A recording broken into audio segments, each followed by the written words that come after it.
नमस्कार, आप देख रहे हैं के न्यूज। मैं हूं आपके साथ सूरी चौहान। जनहित में आपका स्वागत है। जनहित में आज हम बात करेंगे कुष्ठ रोग के बारे में। 30 जनवरी का दिन विश्व कुष्ठ रोग दिवस के रूप में मनाया जाता है, यानी कि आज के इस दिन को। और कुष्ठ रोग, जिसे हैंसेन रोग के नाम से भी जाना जाता है, माइक्रोबैक्टीरियम लेप्रोस्कोपी के कारण होने वाला एक दीर्घकालिक संक्रामक रोग है ये, जो आपने पुराने यानी कि आदिकाल के समय से ये सुनते आ रहे होंगे। भारत में कुष्ठ रोग बिहार, झारखंड, छत्तीसगढ़, यूपी, पश्चिम बंगाल और उड़ीसा और एमपी राज्यों में स्थानिक है। त्वचा रोग विशेषज्ञ का मानना है और ये कहना है कि रोग त्वचा, पर्दीय तंत्रिकाओं और आंखों को सबसे अधिक प्रभावित करता है। और कुष्ठ रोग बचपन से लेकर बुढ़ापे तक सभी उम्र के लोगों में होता है।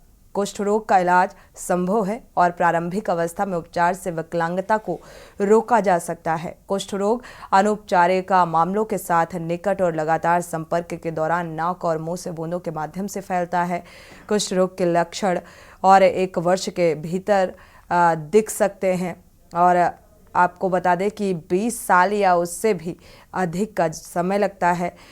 विश्व स्वास्थ्य संगठन का मानना है कि कुष्ठ रोग कई भारतीय राज्यों में एंडेमिक बना हुआ है। भारत का खास तौर पर जिक्र करें तो भारत साल 2027 तक देश को कुष्ठ रोग मुक्त बनाने के लक्ष्य पर काम कर रहा है।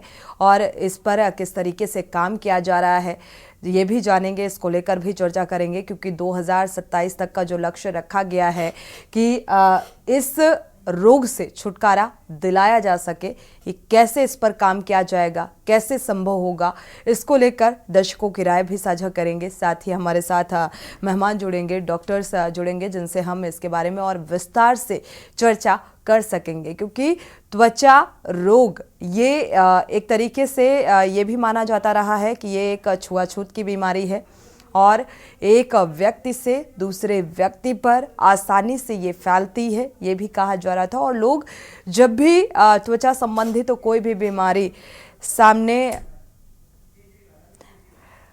आता है तो इससे लोग डर जाते हैं। एक बार रुख करते हैं दिल्ली के सीएम अरविंद केजरीवाल क्या कुछ कह रहे हैं, सुनिए जरा। 8 वोट जो हमारे थे वो 8 वोट इन्होंने कैंसिल कर दिए, इनवैलिड डिक्लेयर कर दिए। यानी कि 36 में से 8 वोट मतलब 25% वोट इनवैलिड डिक्लेयर कर दिए। ये कौन सा चुनाव हुआ? पिछले साल जब चुनाव हुए थे तो हमारा 1 वोट इनवैलिड डिक्लेयर हुआ था। तो ऐसा तो नहीं कि हमारे वालों को वोट डालना नहीं आता, वोट तो डालना आता है। पिछली बार भी डाला था, इस बार भी डाला है। इस बार कैसे ऐसा हो गया कि सारे वोट डालना भूल गए हमारे वाले, सारे वोट इनवैलिड हो गए? तो पहले से सोच के आए थे कि इनको गुंडागर्दी मचानी है। किस्मत अच्छी थी कि कैमरे के अंदर सब कुछ पकड़ा गया। बड़ी इंटरेस्टिंग चीज है कि चुनाव के पहले कल ऑर्डर जारी करके चंडीगढ़ एडमिनिस्ट्रेशन ने मीडिया की एंट्री बैन कर दी। तो इसका मतलब नीयत तो शुरू से ही खराब थी, प्लान तो, षड्यंत्र तो पहले से ही बना रखा था इन लोगों ने कि गड़बड़ करनी है। इतने बड़े स्तर के ऊपर चंडीगढ़ के मेयर के चुनाव के लिए आज तक कभी भी इतनी वोट इनवैलिड नहीं डिक्लेयर की गई। 36 में से 8 वोट इनवैलिड मतलब 25% वोट। अगर इनसे 36 वोट काउंट करने में इतनी बड़ी धांधली कर रहे हैं, देश का जब बड़ा चुनाव होगा उसमें तो 90 करोड़ वोट पड़ते हैं, उसमें तो पता नहीं किस लेवल की धांधली करते हैं ये लोग। और 25% के अगर उस चुनाव में तो 5-6% की भी वोट अगर इधर उधर हो जाए तो सब। तो आज का चुनाव ये दिखाता है कि किस तरह से ये जीतने के लिए, सत्ता पाने के लिए किसी भी हद तक जा सकते हैं। बड़े चुनाव में लोग तो कह रहे हैं ईवीएम तो होगा ही होगा गड़बड़। मुझे लगता है ये कुछ भी करते होंगे, वोटर लिस्ट ये फर्जीवाड़ा करते हैं, फर्जी वोट डलवाते होंगे, ये ईवीएम करवाते होंगे, सब कुछ करते होंगे जीतने के लिए। और मैं ये सोच रहा था कि अगर भगवान की दया से उसके बावजूद भी अगर ये नहीं जीते और हार गए तो ये ट्रंप की तरह कुर्सी नहीं छोड़ेंगे। फिर ये मतलब उस दिन कुर्सी से चिपके रहेंगे, चाहे मार्शल लॉ लागू करना पड़े देश में, ये कुर्सी नहीं छोड़ने वाले। तो ये देश के लिए जो आज दिखा, पूरे देश के अंदर, पूरे देश ने देखा, सारे मीडिया ने चलाया, ये बहुत खतरनाक है। और हम सब लोगों को, जो लोग इस देश से प्यार करते हैं, हम सब लोगों को इसका पुरजोर विरोध करना है और इन सब को रोकना।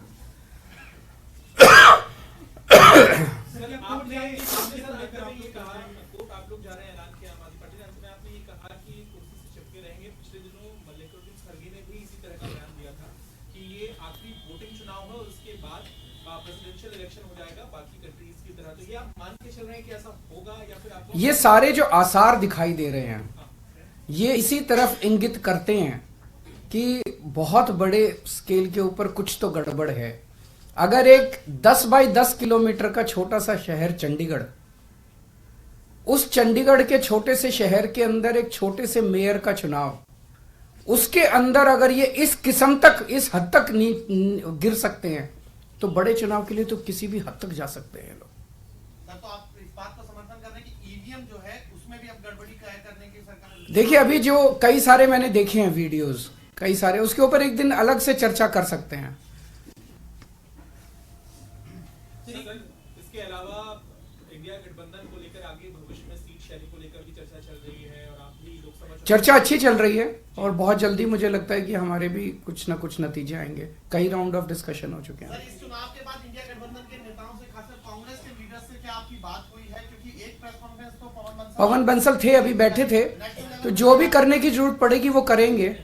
आज मेरा मकसद चंडीगढ़ का मेयर इंपॉर्टेंट नहीं है देश के लिए। चंडीगढ़ का मेयर आम आदमी पार्टी का बने, इसका बने, उसका बने, इंपॉर्टेंट नहीं है। पर इंपॉर्टेंट है जो लोग गुंडागर्दी करके चुनाव जीतेंगे वो गुंडागर्दी का ही प्रशासन लेके आएंगे, वो आपके शहर में गुंडागर्दी मचवाएंगे। जो ईमानदारी से वोट जीतेंगे, ईमानदारी से चुनाव लड़ेंगे, वो शासन में ईमानदारी लेके आएंगे। आज इन्होंने जिस तरह से सरेआम गुंडागर्दी, अरे वोट, आपके वोट, जो वो अधिकारी है प्रिजाइडिंग ऑफिसर, उसके खिलाफ तो फोर्जरी का, फ्रॉड का, सेडिशन का मुकदमे चलने चाहिए। नॉन बिलेबल ऑफेंस है, उसने फ्रॉड करके सबके वोट बदल दिए उसने। ये कैसे परमिसिबल है? जनतंत्र तो सुप्रीम है, वोट तो एक तरह से बहुत सैक्रोसैंक्ट है किसी का भी वोट। आपने काउंसलर्स के वोट बदल दिए, काउंसलर्स के वोट पे टिक मार्क करते जा रहे हो और साइन करते जा रहे हो, टिक मार्क करते। ये क्या है? सरेआम गुंडागर्दी। ना वोट को मानते, ना किसी प्रोसेस को मानते, ना कानून को मानते, ना संविधान को मानते। सर, बिहार से लेके झारखंड तक जो ईडी कार्रवाई कर रही है और हेमंत सोरेन हो चाहे तेजस्वी यादव हो, इस पर एक प्रतिक्रिया आप दे दीजिए। आपका कहना है कि ईडी इतने बड़े स्तर पे कार्रवाई क्यों कर रही है? मैं आपसे ही पूछना चाहता हूं कि क्यों कर रही है। एक इन्होंने माहौल ये बनाया पूरे देश के अंदर, अब राम मंदिर का वो उद्घाटन हो गया, राम मंदिर का, अब तो इतनी सीट आएंगी और इतनी सीट आएंगी। अगर इतनी सीट आ ही रही थी तो ईडी की क्या जरूरत थी? फिर ये सब नौटंकी करने की क्या जरूरत थी? इसका मतलब इतनी सीट नहीं आ रही है, इसका मतलब ईडी की भी जरूरत है, फर्जीवाड़े की भी जरूरत है, गुंडागर्दी करने की भी जरूरत है, तब सीट आएंगे इनकी। अगर अपने आप सीट आ रही होती तो क्यों करते ये इतना सारा? क्यों ईडी के पीछे भेजते? क्यों नीतीश जी को तोड़ते? क्यों उधर एनसीपी तोड़ते? क्यों शिवसेना तोड़ते? क्यों सबके पीछे ईडी छोड़ते? ये इसलिए कर रहे हैं क्योंकि इनकी सीटें नहीं आ रही हैं। लोग इनसे परेशान हो चुके हैं, लोग फेडअप हो चुके हैं। इंडिया गठबंधन की सीट शेयरिंग ठीक से हो गई तो इंडिया गठबंधन इनको, आज अगर चुनाव ईमानदारी से हो जाता, इंडिया गठबंधन का सीधा सीधा था, 16 वोट इनके थे, 20 हमारे थे, हम इंडिया गठबंधन की पहली जीत होती। लेकिन ये तो इस तरह से गुंडागर्दी करके, बेईमानी करके चुनाव जीत रहे हैं। सीधा सीधा था। आज का चुनाव तो बड़ा सिंपल और स्ट्रेट था। हमारा एक भी आदमी नहीं बिका, 20 वोट थे हमारे, इनके 16 वोट थे। तो आज का चुनाव तो इंडिया गठबंधन जीत ही रहा था। तो फिर गुंडागर्दी करके इन्होंने इसको कर लिया। लगता है चुनाव आयोग का रुख करेंगे आप लोग? हैं जी, चुनाव आयोग का रुख करेंगे इस मामले में, या इस तरह से आप कह रहे हैं, आशंका जता रहे हैं कि ईवीएम को लेकर भी है और बाकी चीजों को लेकर लगता है कि वो एक बहुत अलग, बहुत बड़ा मुद्दा है, किसी दिन बात करेंगे आपसे ईवीएम वाला। इसी में एक कंडीशन है, इंडिया ब्लॉक की पिछली बैठक में आप लोगों ने तय किया था कि इलेक्शन कमीशन के पास डेलीगेशन जाएगा और जो वीवीपैट के पर्चियां होती हैं उसको बैलेट पेपर के तौर मेरे ख्याल से इंडिया गठबंधन की तरफ से रिप्रेजेंटेशन भेजा जा चुका है, तो उस पर मुझे उम्मीद नहीं है कि ये लोग कुछ कार्रवाई करेंगे। सर, इस इलेक्शन के लिए जिसको आप कह रहे हैं कि सिर्फ एक चंडीगढ़ का छोटा सा इलेक्शन था, उसके लिए खुद जेपी नड्डा जी ने बधाई दी है और ये कहा है कि प्रधानमंत्री नरेंद्र मोदी की जो लीडरशिप है उसकी वजह से यूटी में जो है इस तरीके का विकास हुआ, जिसकी वजह से आप इंडिया। जेपी नड्डा जी से पूछिए कि 8 वोट इनवैलिड किस बेसिस पे किए उन्होंने। उनसे पूछिए कि क्या उनके पदाधिकारी ने जिस तरह से वोट्स को टेम्पर किया, फोर्जरी की, क्या वो इसको सही मानते हैं? क्या वो इस तरह की प्रैक्टिसेस को, इलेक्टोरल मैल प्रैक्टिसेस को, चुनाव के दौरान इस तरह की बेईमानी को सही मानते हैं? और क्या वो इस तरह से पाई गई जीत को सही मानते हैं? क्या वो इसको अनैतिक नहीं मानते? क्या वो इसको देश के लिए नुकसानदेह नहीं मानते?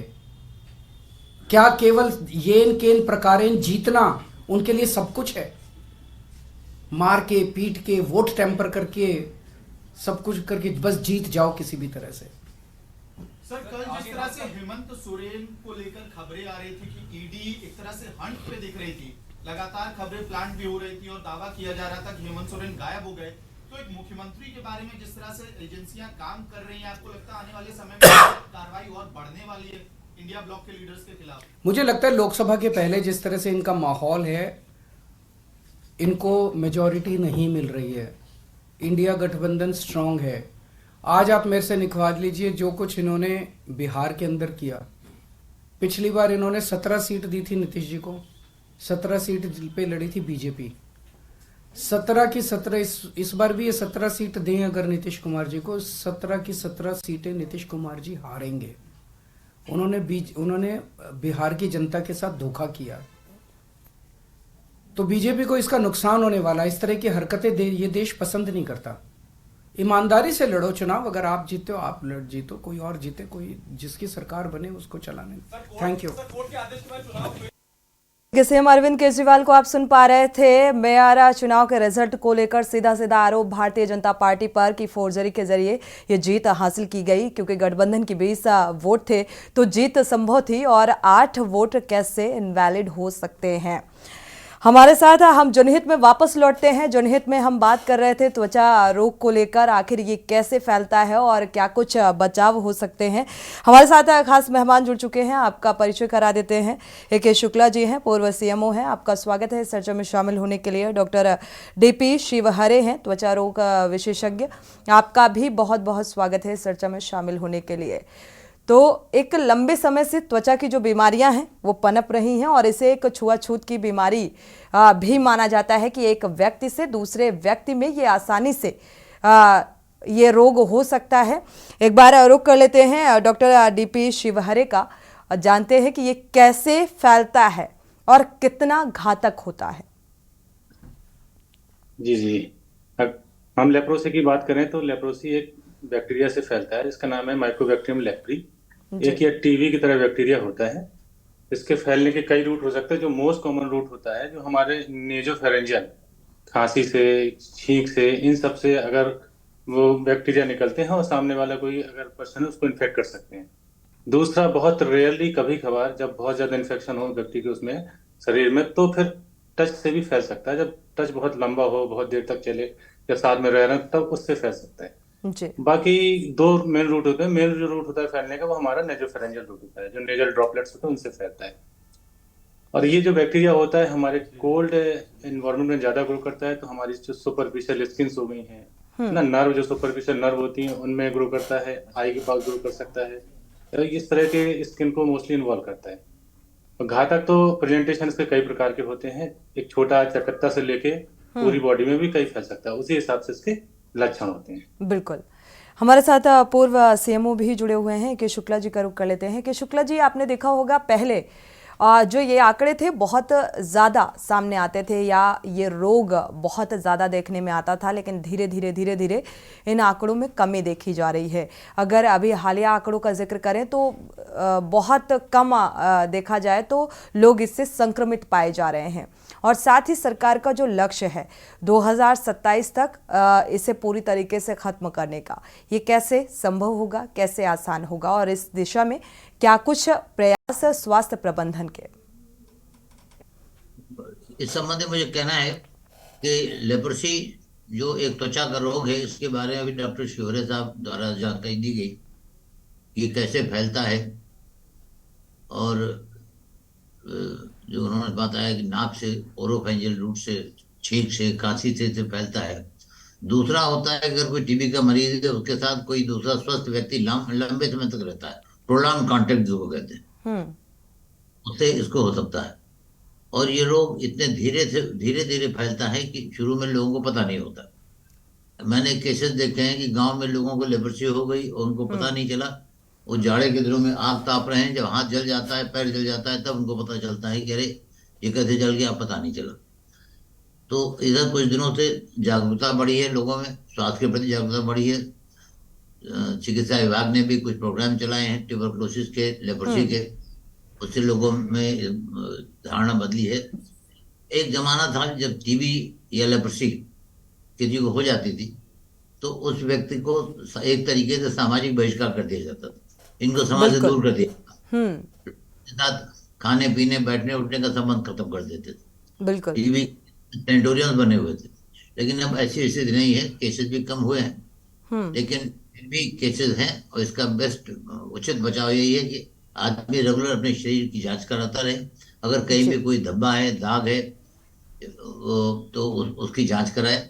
इसका सबसे इम्पोर्टेंट होता है कि जहां पर लेप्रोसी टीबी का या लेप्रोसी का इन्फेक्शन होता है उस पर्टिकुलर एरिया में शून्यता आ जाती है, मतलब छूने से पता नहीं चलता, सुई चबाने से पता नहीं चलता, जी। जिसको कहते हैं एनेस्थीसिया के स्पॉट्स पड़ जाते हैं। तो इसका ध्यान रखना चाहिए कि अगर ऐसी कोई चीज है, पहले एक बीमारी और होती थी जिसको ल्यूकोडर्मा कहते हैं, पूरे शरीर में सफेद चकत्ते पड़ जाते हैं, बिल्कुल। कुछ लोग उसको भी लेप्रोसी कहते थे, लेकिन वो नहीं है, वो स्किन डिजीज है, वो इन्फेक्टिव भी नहीं होती ल्यूकोडर्मा, लेकिन लेप्रोसी जो है ये इन्फेक्टिव होती, लेकिन इतनी इन्फेक्टिव भी नहीं कि लेप्रोसी के मरीज को आप छू लें, ये साथ बैठ जाएं, एक दो दिन में हो जाए।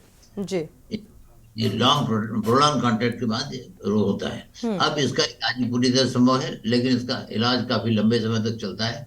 जांच कराए, स्वास्थ्य विभाग इसकी दवाएं वितरित कराता है, हर सरकारी अस्पताल में इसकी दवा मिलती है, सीएचसी पर, पीएचसी पर, जिला अस्पतालों पर बिल्कुल। उनका पंजीकरण होता है। तो पंजीकरण होने के बाद नियमित रूप से इनको दवा दी जाती है।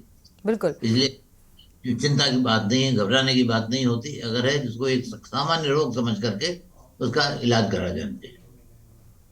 बिल्कुल। एक लक्ष्य जो निर्धारित किया गया है गवर्नमेंट की तरफ से कि 2027 तक पूरी तरीके से इसमें कंट्रोल होगा, और जैसे टीबी को लेकर भी गवर्नमेंट का अपना ये है कि टीबी के मरीजों को अवेयर करना, जानकारी साझा कराना और ज़्यादा से ज़्यादा लोग अवेयर हों, ऐसे तमाम कार्यक्रमों का आयोजन और इस दिशा में भी एक प्रयास होता हुआ सरकार का नज़र आ रहा है।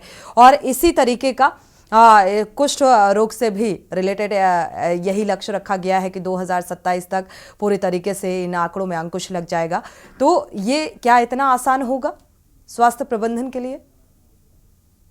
तरीके के रोग में जो सरकारी सिस्टम है उसकी सेवाएं प्लस व्यक्ति की अपनी इंटेलिजेंस, अपना बचाव, दोनों क्षेत्रों में काम होना चाहिए। आदमी, मेडिकल एजुकेशन बहुत जरूरी है, आदमी को शिक्षित होना चाहिए और बीमारी से डरना भागना नहीं चाहिए। पहले जमाने में इसकी बीमारी के बारे में ये होता था कि लोग बताते नहीं थे, छिपा लेते थे, कि लोग समझेंगे लेप्रोसी का रोग है तो लोग मिलना, बातचीत करना, खाना पीना बंद कर देंगे। लेकिन अब धारणा बदली है, लोग अपना इलाज कराते हैं, अस्पताल जाते हैं और ठीक हो रहे हैं। जो आंकड़े दिखाए जा रहे हैं कि 5 मिले और 3 मिले एक वर्ष में, ये तो संतोषजनक है, इसलिए ठीक हो जाएगा। लेकिन यही है, सरकार अपना सिस्टम भी सुधारे और जनता में जागरूक हो, चिकित्सा शिक्षा हो और इसको रोग समझ करके बिल्कुल। डॉक्टर डीपी शिवहरे का रुख कर लेते हैं। देखा जाए तो डॉक्टर डीपी शिवहरे, अगर देखा जाए यहाँ पर तो महज जनता की अवेयरनेस से ये संभव होगा, इन आंकड़ों में कमी आएगी। और साथ ही क्योंकि ये एक त्वचा रोग जो है एक ऐसा रोग है जो समाज में अगर किसी भी एक व्यक्ति को हो जाता है तो दूसरे व्यक्ति को इस बात का डर सताने लगता है कि ये कहीं छुआछूत की बीमारी तो नहीं है, टच करने से कहीं हम भी इन्फेक्टेड तो नहीं हो जाएंगे, इस तरीके की धारणा है। पहली बात तो मैं बता दूं कि इसमें डरने जैसा कोई है नहीं। एक जमाना था जब इलाज नहीं होता था तो सामाजिक बहिष्कार होता था, वो 1960 और 80 के पहले की बात है। अब जब से WHO ने एक MDT रिकमेंड कर दी है तब से इसका क्योर पॉसिबल है। पेशेंट के अंदर बैक्टीरिया खत्म हो जाता है, थोड़े मोड़े सिम्टम हो सकता रहे लाइफ टाइम के लिए, और दूसरा इतने जल्दी फैलता नहीं है। अगर पेशेंट ने सही समय पे इलाज स्टार्ट कर दिया है तो फिर उसकी इन्फेक्टिविटी खत्म हो जाती है। दूसरा, जब बहुत हैवी लोड हो बैक्टीरिया का बॉडी के अंदर तभी वो इन्फेक्शन होता है, यूजुअली नहीं होता है। सिंपल कैजुअल टच, जैसे हमने हाथ मिला लिया, गले लगा लिया, साथ में खाना खा लिया, इन सब चीजों से जल्दी नहीं फैलता है। तो इसमें डरने जैसा कुछ नहीं है। अभी जैसे सर ने बताया था कि इसका सिम्टम बहुत दिनों बाद आता है, जैसे कि बैक्टीरिया हमारे अंदर घुस गया, अब वो बैक्टीरिया अंदर पहुंच गया, लेकिन धीरे धीरे ग्रो करता रहता है। सिम्टम हो सकता है 2 साल बाद आए, 3 साल बाद आए, 5 साल बाद बिल्कुल। आए, इवन 10 साल तक भी लग सकते हैं सिम्टम आने में। हम्म। शुरुआत में पेशेंट को नहीं पता चलता है, तो छोटा सुन्नपन होता है। तो अब उसको जब तापा उसने या आग के पास गया है, कट गया, तब उसको पता चलता है कि भाई मुझे कुछ स्ट्रोक हो गया, या कोई बताता है, डॉक्टर के पास जाता है। तो इसमें जागरूकता बहुत जरूरी है। अगर आपको ऐसा लग रहा है कि आपका कोई सुन्नपन चकत्ता है, तो उसको मरीजों को भी स्वयं जाके, मतलब अस्पताल में जाके चेक करा लेना चाहिए। सरकार अपने प्रयास तो कर ही रही है, सरकार घर घर जाके ट्रेस कर रही है कि मतलब कैसे इसको ढूंढा जाए। जहां ज्यादा केसेस हैं वहां हर घर में जाके पूछताछ कर रही है, उनके एग्जामिनेशन कर रही है, इवन जरूरत पड़ने पे प्रोफाइलिसिस भी प्रोवाइड करा रही है। तो बिल्कुल। सरकार के प्रोग्राम के साथ साथ हमें खुद का जागरूक होना बहुत जरूरी है, तभी इसको सही समय पे खत्म किया जा सकता है। बिल्कुल। डॉक्टर ए के शुक्ला जी का रुख कर लेते हैं कि शुक्ला जी, अगर देखा जाए शुरुआती जो लक्षण हैं कुष्ठ रोग के, वो कैसे समझ आएगा कि ये शुरुआती लक्षण है, सजग हो जाना चाहिए और समय रहते इसका इलाज करा लेना चाहिए? अगर सपोज किसी को कुष्ठ रोग हुआ और उसे नहीं पता चला और एक लंबा अरसा बीत जाता है, तो फिर क्या संभव है कि नियंत्रण हो पाए? देखिए, मैं पहले भी कह चुका हूँ कि ये बड़ी प्रोलॉन्ग कॉन्टैक्ट के बाद बीमारी फैलती है। जी। वो अगर जब आपके बॉडी में इन्फेक्शन पहुंच गया, इसका बैक्टीरिया पहुंच गया, तो उसके बाद वो बहुत धीरे धीरे ग्रो करता है और आदमी को पता नहीं चलता। पता तब चलता है जब कभी एक्सीडेंटली उसके शरीर में कोई घाव होता है, जल जाता है, या इंजेक्शन लगाता है, पता लगता है वहां नहीं पता लग रहा है, सुन्न है, तब तब तक इन्फेक्शन फैल चुका होता है। लेकिन समय आ गई है, हम लोग भी मेडिकल एजुकेशन भी काफी बढ़ रही है, लोगों में जागरूकता है। अब ये बीमारी इतनी खतरनाक है, इतनी सामाजिक बहिष्कार वाली नहीं रह गई। अब अभी भी देखे, आज से 20-25 साल पहले हम लोग धार्मिक स्थलों पर गंगा स्नान कहीं जाते थे, तो वहाँ बड़ी संख्या में आपको लेप्रोसी के पेशेंट मिलते थे। बिल्कुल। इस बीमारी की सबसे बड़ी खराब स्थिति ये है कि अगर नहीं आप ठीक कराते हैं, इलाज कराते हैं, तो इसके बोन तक गल जाती है, घाव बन जाते हैं, जो घाव भरते नहीं। आपने देखा होगा कुछ मरीज जिनकी उंगलियां कट के गिर जाती, तो वो इतना विभत्स होता है, इसलिए लोग बहुत डरते हैं। मेडिकल जागरूकता बहुत जरूरी है, चिकित्सा शिक्षा बहुत जरूरी है, और ये समझना चाहिए कि वैसा ही रोग है जैसे अन्य सामान्य रोग होते हैं। जैसे टीबी है, टीबी का बैक्टीरिया और लेप्रोसी का बैक्टीरिया एक ही ग्रुप के हैं, दोनों बहुत स्ट्रांग होते हैं, लेकिन दोनों का इलाज हो रहा है। अब आप देखिए, टीबी के केसेस भी कम हो रहे हैं। वही एक जमाना था, TB was a very important cause of death बिल्कुल। सोसाइटी, और कुछ बने हुए थे जहाँ लोगों को भेज दिया जाता था, वहां लोग रहते थे। लेकिन अब ऐसी स्थिति नहीं है, थोड़ा लोगों में शिक्षा भी बढ़ी है और जागरूकता भी बढ़ी है। नहीं, सरकार जिस तरीके से पहल कर रही है, लेकिन ज़मीनी स्तर पर उस तरीके से उसको रफ्तार देने के लिए बहुत सारी चीज़ें आती हैं। स्वास्थ्य प्रबंधन की एक बड़ी जिम्मेदारी बन जाती है, बहुत सारी चुनौतियां सामने आती हैं। उन चुनौतियों से निपटने के लिए क्या उस तरीके से काम किया जा रहा है, ये भी सारी महत्वपूर्ण चीज़ें हैं, क्योंकि ये तभी संभव होगा और तभी टीबी से लोगों को मुक्ति मिलेगी, तभी कुष्ठ रोगों से मुक्ति मिलेगी, जब इस ओर एक गंभीरता से और संवेदनशीलता से काम किया जाएगा। मैं आपकी बात से सहमत हूँ, गंभीरता भी जरूरी है, संवेदनशीलता भी जरूरी है, और prolong contact with the patients भी जरूरी है चिकित्सा विभाग के कर्मचारियों का। लेकिन इधर कुछ लोगों ने बताया है कि बहुत से हमारे कर्मचारी संविदा पे रखे गए हैं, उनको नौकरी का निश्चित नहीं कितने दिन करेंगे। इसमें जो हिसाब लगाया जाए वो कम से कम लंबे समय के लिए लगाया जाए, जिस एरिया में लगाया जाए, और रेगुलर अपने जो मरीजों को वो चेक में रखे हुए उनको बराबर चेक करते रहें, दवा सप्लाई करते रहें जी। अगर छुटपुट एक्शन से इसमें पूर्ण तरीके से हम कंट्रोल नहीं कर सकते। बिल्कुल। इसमें अंदरूनी इच्छा शक्ति होनी चाहिए कि हमें इस कार्य को करना है, और जो स्टाफ है उसको भी सोचना चाहिए कि भाई हमारा क्षेत्र है, हमारे मरीज हैं, हमें इनको ठीक करना है। बिल्कुल, जिम्मेदारी से काम होना चाहिए। डॉक्टर डीपी शिवहरे का रुख कर लेते हैं। डॉक्टर डीपी जी, अगर देखा जाए क्या ये एक जेनेटिक बीमारी है या फिर ये किसी रिएक्शन से होती है, मतलब क्या कारण क्या है? ये यूजुअली अभी बताया गया कि इन्फेक्शन है एक बैक्टीरिया का। जी। तो जेनेटिक इसको ना बोल के एक इन्फेक्शन बोले, किसी को भी हो सकता है, पर जेनेटिक ससेप्टिबिलिटी होती है। मतलब किसी कुछ पेशेंट में कुछ जीन लेवल इस तरह होता है कि उनको ज्यादा होने के चांसेस होते हैं, बहुत रेयरली होता है ये। जी। पर ये है इन्फेक्शन। इन्फेक्शन बैक्टीरिया का हो सकता है, किसी एक से दूसरे को हो सकता है, अगर हैवी लोड है, पहले भी बताया गया है। तो जीन से ज्यादा इसका रिलेशन नहीं है, पर कुछ ही % केसेस में होता है इसका।